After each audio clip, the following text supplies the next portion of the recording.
We hear the term thought leader thrown around quite a bit in our industry, and I think our next presenter really defines what that is. He spends time with his colleagues really looking into the future 10 plus years out and helping to provide a roadmap or a blueprint for marketers around the globe on everything from how they need to think about restructuring, reorganizing, how they need to think about operations through the entire digital marketing ecosystem to survive and adapt. And in particular, he spends a lot of time thinking about how to leverage big data for personalization and this concept of on-demand marketing, which is so critical with the shifts in consumer behavior that we see. So please welcome to the stage a real thought leader, global partner and thought leader at McKinsey's digital practice, David Edelman. Wow, thanks. Wow, it's wonderful to see so many people here today, given the weather. I didn't expect it. This is great. Well, good morning, everybody. I thought we would take a step back from some of the discussions that are happening about social media per se and about LinkedIn in particular, and just look at the bigger context, given that all of you are involved in finance, of where we think digital finance is likely to go. So many of our clients are big companies like yours, and they ask, well, if we were going to be starting up a bank, if we were going to be one of the Silicon Valley attackers, what would be the experience? How would that look like? And what are the implications of that for the kind of bank we're going to need to become over time? So let's start thinking about that, but I'd like to do that through two stories. The first story is a story of John. And John is a lawyer in Los Angeles who is on his way to London, where he's likely to be relocating as part of some work he's got to do for his business. And he's going to be in the UK for quite a while. And when he lands in London, a beacon recognizes him that's on a billboard in Heathrow Airport, recognizes his phone, sends a message, and it asks him if he wants to open a British banking account in pounds. So his bank has recognized him, he's got the link, and they're now immediately recognizing that he's got to be someone possibly in need of something in a different geography. They're offering him this service. They check his identity through the camera on the phone in terms of providing a new form of authentication. That's nice and simple. He says yes, and when he does, it also helps him set a daily budget so he can manage his expenses. And since he's going to be using the phone for payments, it can actually track all of his expenses and keep him up to date on how he's doing relative to the per diem he set. So they're going to transfer, in this case, $625 over into British pounds and help him set up the first step of a bank account over in the UK. They're going to reward him by giving him a mochaccino in exchange for having done this. And when he steps out of the airport, the vendor at the mochaccino stand recognizes that John is the guy who's going to get that free mochaccino, and that vendor is getting paid automatically, so that vendor doesn't have to worry about giving the free mochaccino to John. Then, when he goes into the cab, he gets a message from the bank saying they've noticed that he is a frequent traveler, and they use that to prompt him to get a different kind of travel card. And again, once he's in the cab and actually pays for it, he can start to see his budget erode for the day. So all of his payments are keeping track and keeping him up to date. When he gets to the hotel, he's given an option of whether he wants to use loyalty points or cash in order to pay for the hotel. So it's all just seamless right there, and they note the fact that he's actually in the hotel when he walks in. While he's walking around London, he sees a property that he's intrigued by, wants to know how much it costs. So he takes a picture of it with his phone, and with that picture, that prompts up from a database information about what is the cost of that property. It also tells him how much of a mortgage he can get, what would he be qualified for, And it also alerts his personal banker back in Los Angeles that he's looked at this property, that he might be interested in it, and that prompts a call to John from his banker saying, hey, let's talk about this and how it might fit in terms of your overall investment plan. So there's this whole seamless experience that John is having all off a base of information where it's actually very hard to tell where products begin and end, where the boundaries of the bank begin and end, and they're using all of that data to just help John get through his travel, get what he needs to be done with all the resources of the bank and all the access to his data brought to bear in just a constant fashion. Let's switch over to a small business owner, Mark. Mark runs a small hardware store in Lexington, Massachusetts, where I'm from. And the bank notices, actually, by looking at local data, that Mark's business is likely to get a lot more business. They notice the fact that real estate values, by looking at Trulio or Zillow, are going up in that neighborhood. And they also see that there's social media chatter that's going on from people who live in that area who are talking about home remodeling. And so with all of that buzz in that local catchment area, it does seem like there's likely to be more demand for the hardware and gardening equipment that Mark offers. So they provide him with an offer, saying, would you like some more funds in order to build up your inventory? And so he thinks about that.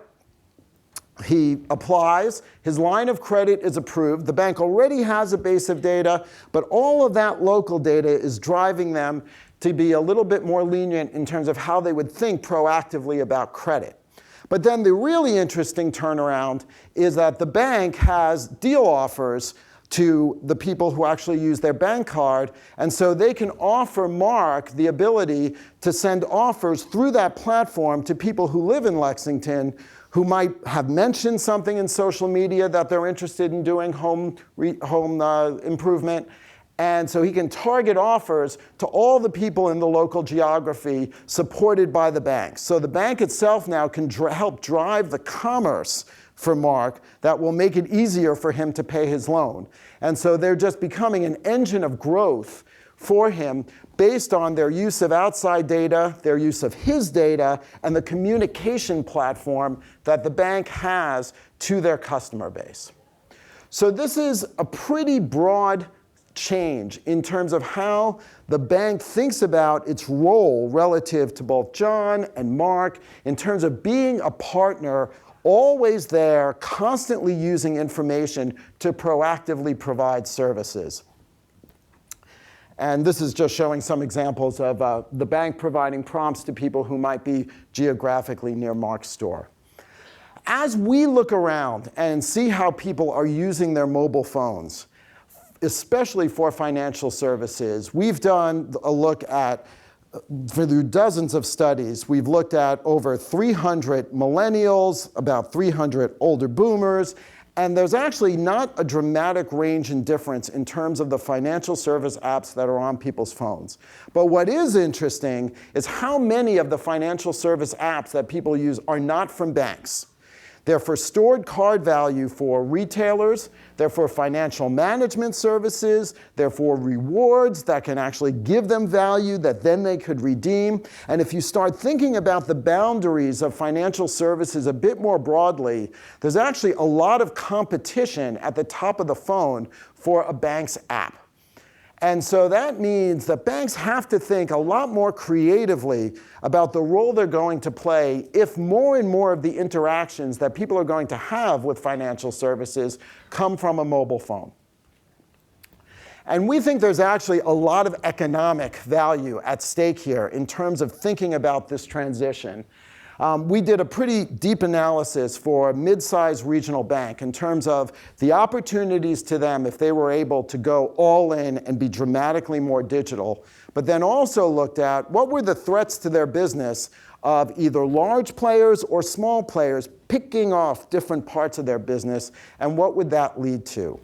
And on the opportunity side, there's actually a fair number of ways when you start adding it up for upside for a bank in terms of new customers. They can penetrate new markets, offer new services such as person-to-person lending, thinking about new ways of building the brand with the customer and being more proactive in terms of servicing. Because if somebody realizes that all the information that they have stored with you becomes a source of value and you're providing services, more services off that, they're more likely to stay with the bank and be retained. And there's a whole opportunity as well to start reducing some of the operating costs if you can move branch transactions as well as service calls onto a mobile or digital platform. And when you start to add that all up, as a percent of gross margins, it's about half of it. It's a pretty sizable opportunity in terms of upside to go all in. But what's also the other side is what happens, and this is where most business cases that banks do, they don't think about what's the potential downside of not acting. And the opportunity for others, especially smaller players, to pick off small percentages of loans, opportunities to insinuate themselves in the mortgage process and divert where a mortgage might go, coming up with new services that you might have provided, such as person-to-person payments. There's also a threat, if they don't go all in, of trying to catch up because they constantly have to come up with new IT capabilities, and the cost of layering on and layering on and layering on new capabilities on top of a legacy platform is going to get higher, higher, and slower and slower. And so when you start looking at the threats, you see another 33% of gross profits there. Well, that's almost all the gross profits in total that a bank has when you add up those two. So it's about 3/4 that's at stake. So it's a pretty significant threat that's looming out there. And most banks are realizing that there is an opportunity. Very few have looked at it in terms of the total effect of what it can mean to their business. But then the question is, what do we do about it? We've got an established business, we've got branches, we've got an infrastructure. How do we start making the changes involved? Most banks have responded by coming up with lists of functionality, different kinds of improvements that they can make. We'll offer mobile check deposit, and that'll be a critical thing. And that is a great innovation. We'll offer click-to-call within the site so that you can start being able to get advice to buy a product through the site itself. And on and on and on. And most of the clients, when we walk in, they've got a lot of stuff going on. But the issue is they have a lot of stuff going on. There's a lot of disconnected initiatives that are all very well intentioned in their own right. But the question is, are we really putting that all together to create a new distinctive experience? How does that fit together? Does it really mean that you are going to be able to move the brand to be a distinctive digital bank? For those who have the kind of expectations that John and Mark do, it's a different kind of way of leaning forward in terms of your architecture. And let's get into what some of those differences are that really enable that to happen. One of the most important is taking advantage of all the sources of intelligence that you can get your hands on. A lot of it is data that most banks have internally, that they have in a lot of different silos in terms of product usage, channel behavior, and then there's also a lot of public data that they can get as well. For example, when I talked about the example Mark, real estate data, social media data, using that to make decisions.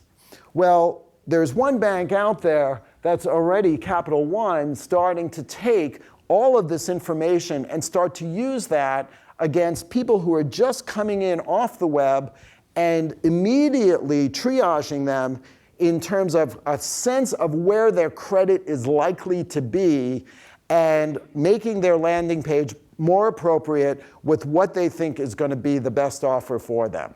And proactively doing that before pulling any kind of credit report, not going in and doing a full credit scoring kind of thing, but just coming out with data that's public, that's out there, and using that to start segmenting, and doing that proactively. And I think this notion of thinking about the intelligence and using that proactively, where are all the opportunities to do that? It's going to be a very rich area for banks. Let me just tell you a little side story. About a few months ago, I got a new credit card from one of the major banks, and I used that credit card right away to buy a ticket to visit my daughter in Paris. She was there on an exchange program. Then I went to Paris to go visit her. And while I'm there, I go into a chocolate shop to buy some really great, cool designer chocolate to take home. And the card I used to buy the plane ticket to Paris is rejected the first time I use it in Paris. Because it was a sense of, oh, possible fraud, overseas use of the card. But the bank knew that I had just bought the card to go to Paris, and they could have even done other things. They had my mobile phone number. They could have sent me a message asking me, is this really you? Put in your PIN to validate. But instead, I hit a complete brick wall. Wasn't able to use the card, was totally ticked off. It was just not a way of using the data that they had in a more proactive way. And those are the kinds of things that a digital bank should be able to do. Another is thinking about the whole way you interact with the customer, moving towards a more Appified model. Let's step back from thinking about all the different formal product categories that a bank has. Cards, separate from retail, separate from other lending products, separate from investment. For the consumer, it's all kind of a moving range of needs that they just have. Commonwealth Bank in Australia has a house hunting app. So this is similar to something I alluded to in the John example earlier, where you can use your mobile phone to take a picture of a house that you're interested in. And when you do that, a whole bunch of things are set in motion. You find out the price of that house. You find out how much of a mortgage you're likely to be approved for, and you can start getting that process of getting the mortgage in motion. You can make an appointment with the real estate agent in order to see more about the house. You can pull up information immediately from Trulia to actually learn more and get a full visit of the inside of the house that you're outside. So they've now said our utility isn't just providing a mortgage. People don't want a mortgage. People want a house. They want a home. And so we're going to play in the broader range of helping people and move that data that we have about you to help you understand how much of a mortgage we can give you, and then make that whole process incredibly easy to flow through. The other thing is opening up to a broader world and thinking about APIs that can connect you to other sources of data. So that example I just showed with Commonwealth Bank, I mean, they tap into the APIs of Trulia, for example, in order to get that data on the home prices. They also tap into APIs to be able to send messages out to the platform for the real estate agents so people can make appointments with them. And you're starting to see more banks playing around with this. There's a lot of nervousness about security, and understandably so. When we start opening these, how do we manage that? And it is a challenge, and I'm not saying we have an easy answer to that. But it is also an area where a lot of exploration is starting. And one bank, Crédit Agricole, over in Europe, has gone pretty far in terms of creating a whole platform of apps that sit off the bank. They take crowdsourced suggestions of new kinds of apps. They use outside developers and contests to come up with those apps. They do run them through some pretty major security hurdles before they come on board, but they have kind of a laboratory approach to offer new capabilities that gradually extend the boundaries of the bank. And so thinking more openly is another key part of it. And I think when you start putting it all together, we talk a lot about the consumer decision journey in the articles that we write, and kind of reframing people to think about this whole process that consumers go through as they begin to engage and embed themselves and advocate and bond with a brand.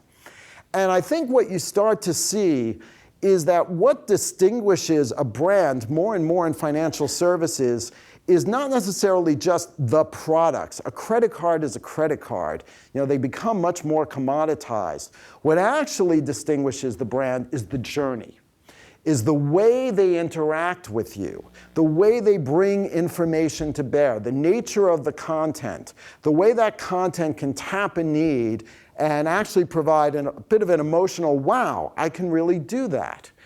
And I think competing based on that end-to-end journey experience and thinking through how that's going to pan out is a lot more fruitful than just per se going after what are increasingly commoditized products in financial services.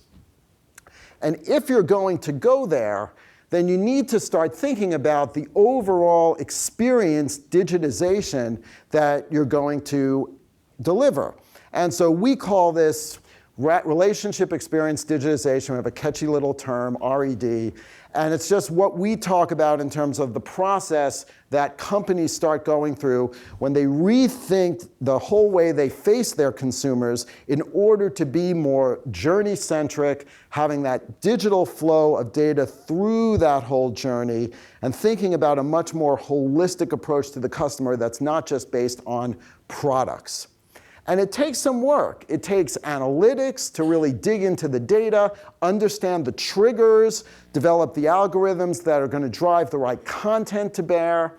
It takes rethinking the actual experience, the design of the messages, the landing pages, how you're going to actually be able to touch and play with it and provide a much more flexible way for people to interact with the bank so that when you get a statement, it's not just the output of the list of transactions, but maybe something that gives you a much more dynamic way of seeing, okay, what's my profit and loss statement? What's my balance sheet? What would happen if I make changes?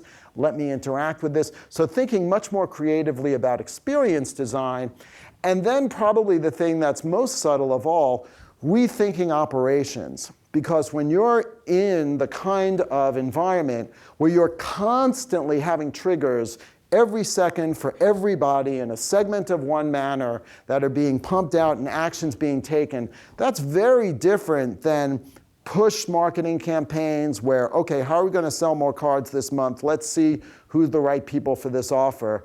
You're in a constant scrum of being out there, constantly testing new things on a regular basis, getting the feedback. It's a very different way of acting, almost like a political newsroom in some respects. But the whole operations flow is different. So it's a pretty broad range of changes in terms of these three things that for the banks who can do it, and some are starting, it's a pretty major change to pivot to. And it's really about relentlessly thinking through what's the best way to optimize every contact. So having these models that are underneath it, that are constantly churning, what's going on? What are we learning about this person's context? Where are they? What was the last transaction they did? What does that mean then in terms of the content that we should be serving up? And do we have that content loaded into a content management system that can actually provide it in the end to the customer? Then taking that content and thinking through what's the right channel to get it to and pushing that out, and then making sure you've got the feedback loop to understand what works and what doesn't. And then over time, all those little trees of potential actions that you can take start to grow and grow and grow. So there's more different actions that somebody might need that you can cover. And so, this is a very different way of serving than saying, we've got stuff, you come to us and do transactions and we help you get it done. Or we have offers we want to pitch, let's find a list, see who we can send it to, and shove it out to them. And those are the two models. There's a service model that says just, we're here, use us. There's a marketing model that says, we got stuff, don't you want to see it? And this is turning that on its head and saying, there's actually a whole range of ways we can help you. Let's bring that to bear on a constant basis. So it's pretty significant in terms of how it changes marketing operations along a number of dimensions. In terms of the analytic engine, a lot of companies, they've got maybe a whole bunch of different segments that they use for targeting, and they've got rules programmed into their website, about 600 of them, let's say on average, that we've seen. They don't have much segmentation. They're pushing one product at a time. Their conversion rates on what they sell online are actually, in most cases for financial services, not that high. And the pivot is to something that's a much more dynamic next product to buy, next action to take, constantly churning, hundreds of tests, many different segments that are going, And not only are you providing services, but what we've also seen is a much higher sales rate in terms of converting customers because you're so much more relevant to the exact context that somebody is in. And it's not just banks or old, mainline firms that are trying to take this pivot. Even major digital companies recognize that this is a bit of a change from where they've been and that they've got to rethink their operations to get there. So one of the unsung parts of eBay's success, and they've been getting a lot of great press about the turnaround that's been there, has been their change in their marketing operations, where they actually saw this pivot from just being a place where we have stuff that we can sell, don't you want to buy it, to a much more dynamic way of understanding who you are, what you've bought, pushing that out, making sure that when you're on the site, it's the right landing page tied to the version of things that you should see. And so they've rebuilt the whole way they think about segmentation. They rebuilt the site to make it dramatically more flexible and much more able to support personalization. And I lost that screen. They've rethought the way they've created their database to be able to bring in a lot more data from other external sources in and be able to turn it into something that can dynamically churn out recommendations. Their operations are set now where for each of the different categories, they've got scrum teams who are constantly churning through, putting at least 5 to 30 new models out every single week into the market to test them and optimize them over time. And they've done a lot in terms of changing the way they train people, the way they do their systems, to make this the way that they operate from the start, from the moment somebody comes in. And it's a very different way of thinking about things from traditional direct selling. And even for a retailer like them, who's been in the online space, who's had a lot of data, it's been a pivot as well that has paid off in dramatically higher sales over the last couple of years. So we think, and we've done some analysis on this, that those who can take command of their data and use that in a way that mobilizes a whole different kind of customer experience are going to see payoffs from it. By combining the analytics, the experience, and the operations, we've actually looked at, we have a survey of looking at different capabilities that different companies are able to provide in terms of their digital analytics and experience. And we did this with about 140 companies where we looked at their capabilities through an assessment tool and then correlated that with their financial performance. And when you look across these KPIs, and this isn't just financial services, this is across a number of different businesses, but the lower performers in terms of their capability, versus those who are really in command of their data, whether it's customers who they're acquiring, profitability of customers, able to sell more to existing customers. I mean, the numbers are just substantial, orders of magnitude improvements. And so the thing is, to mobilize that data, it's not just about analytics, though. It's going to be about the experience and the operations as well. So in summary, there's a range of things to think through as a financial services company if you're going to be making a pivot to becoming a much more digital, mobile-first kind of attacker of yourself in some respects, and really build the kinds of experiences that customers are going to want to expect because they're going to be getting them from other kinds of providers. And so a lot of that has to do with the data, but then there's a broader range of bigger strategic things that have to come together. So first is, you can't really offer things digitally if you can't offer them digitally. So you can't sell a mortgage online if you can't provide a mortgage online. And so one thing is actually looking at the basic things that consumers want to do and say, can we offer that in a digitized, straight-through processing, end-to-end way? And there are new tools out there that enable more and more of this to happen. And in fact, for financial services firms, your compliance is easier if you can automate more of it because it's more trackable and more transparent than when paper's flying all over the place.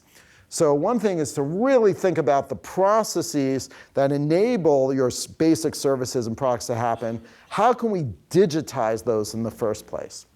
The second is getting in control of that intelligence, getting to the segment of one level with the analytics and thinking through the design of the capabilities, the design of the experience that makes better use of that data. So making sure that if I buy a ticket to Paris, I'm not going to be rejected the first time I use my card in Paris. It's about thinking through what do I know to provide maybe better credit to somebody who's a merchant in a neighborhood that's really hot. And thinking about the different use cases where that data can be brought to bear and flowing through the design of that experience. Those experiences will increasingly be on mobile platform, delivered through mobile devices, increasingly in an Appified-like way. And so thinking about, instead of products, different apps for different purposes that people might have, and how do you bring together the capabilities for that is going to be a pivot. So what's buying a home? What's going on a trip? What are all the things around that you can provide as a suite of financial capabilities around those use cases? And then doing so in a way that's tapping into the broader ecosystem out there, whether it's about bringing new data in, like real estate prices, whether it's bringing data out, such as the bank maybe being a source of authentication that can allow your identity to be used in a number of different places. But thinking about back and forth, how does a bank fit into a broader ecosystem, and how can they use that to expand the range of services besides just simply providing the conventional, increasingly commoditized products that they have been and are finding it hard to break out of. And then lastly, and in some respects most importantly, it's great to do cool stuff, but if nobody buys it and uses it, it doesn't matter.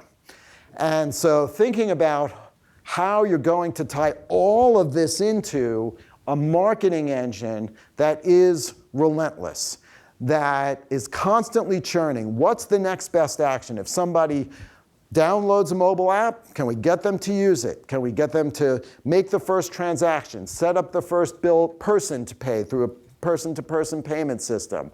Can we give them points and then show them how to reward themselves and get the payoff from those points? And have all the different possible trees of actions that we want customers to do as we get them through a deeper and deeper relationship with the bank. And as more capabilities are offered, we've got to make them aware of that and help them get access to that. And that's going to take a much smarter marketing engine that's driven by analytics, experience design, and new kinds of operations. So we're starting to see a lot of financial services institutions getting religion about this. One of the most important things, especially at this time of year, is thinking about the strategic planning process for next year. And how do you start injecting this kind of thinking in those processes where you're going to start making commitments for investments and for priorities in the business, maybe think about different ways of aligning against customer segments. It's a good time of year now as we go, hopefully, into spring. And really step back and say, how do we inject a different way of thinking that's less incremental into where our bank wants to go? And I hope next year we've got some great stories of even more of you who are hitting it out of the park on this. Thank you.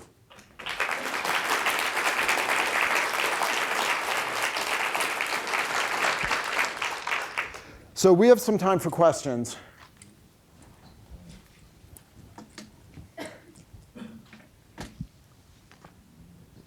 Yes? Can you name some of the banks that are starting to do this well?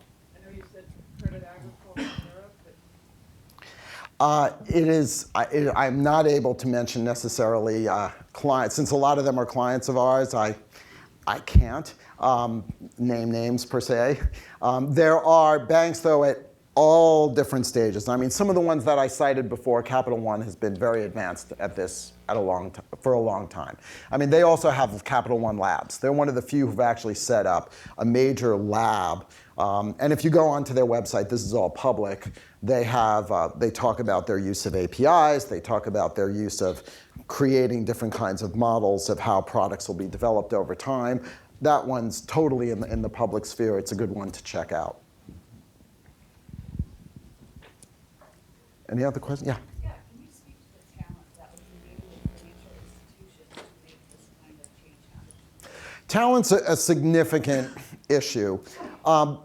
But in many cases, it's not only about talent, it's about unleashing that talent from the processes and the hierarchy and the fear of compliance, of breaking out of compliance, that a lot of financial institutions have people who can think through the John and Mark stories. They are, you guys hire some incredible talent who are able to do that. Getting the ability to actually design many of those apps is not hard to do. There are lots of design firms out there and talent, and it's pretty easy. I think the challenge is changing the operations to do that and actually working through different modes, especially in a pilot mode, to make this happen. Frequently, the way we recommend is setting up, take a state, take the state of Wisconsin, and say, let's deal with Wisconsin differently. Let's carve it off. Let's say we're going to take a different approach to doing that and start to build a team against that that's got a lot more leeway in terms of how they operate, that have some analytics folks, some design folks, some good strategy managers, and some very good project managers together. And let's see what we can do to try pushing the needle on a small scale in a lower risk place and learn the capabilities and what it takes operationally to scale that. And frequently we see, there's great analytics talent in the banks.